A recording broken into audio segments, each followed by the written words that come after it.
بسم اللہ الرحمن الرحیم۔ رسول اللہ صلی اللہ علیہ وسلم نے ارشاد فرمایا، کسی ضرورت مند انسان کے لیے سفارش کرنے پر بھی ثواب ملتا ہے۔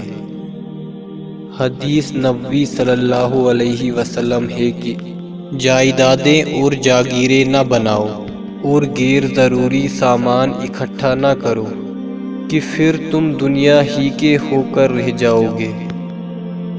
رسول اللہ صلی اللہ علیہ وسلم نے ارشاد فرمایا، ہر کسی کے لیے وہی کچھ ہے جس کی اس نے نیت کی ہے، نصیب کیسا بھی ہو۔ نماز اور قرآن سے مدد لے کر اللہ سے جو مانگو ضرور ملتا ہے۔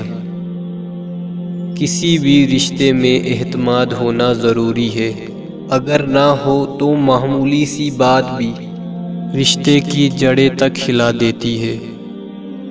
رسول اللہ صلی اللہ علیہ وسلم نے فرمایا کہ سب سے بدترین چور وہ ہے جو اپنی نماز میں چوری کرے۔ لوگ بولے، یا رسول اللہ، اپنی نماز میں چوری کیسے کرے گا؟ فرمایا کہ رکوع اور سجدہ پورا نہ کرے۔ جس کی عادت میں شامل ہے دھوکہ دینا، اسے معاف کرنا گناہ ہے۔ اگر عبادت نہیں کر سکتے تو گناہ بھی نہ کرو۔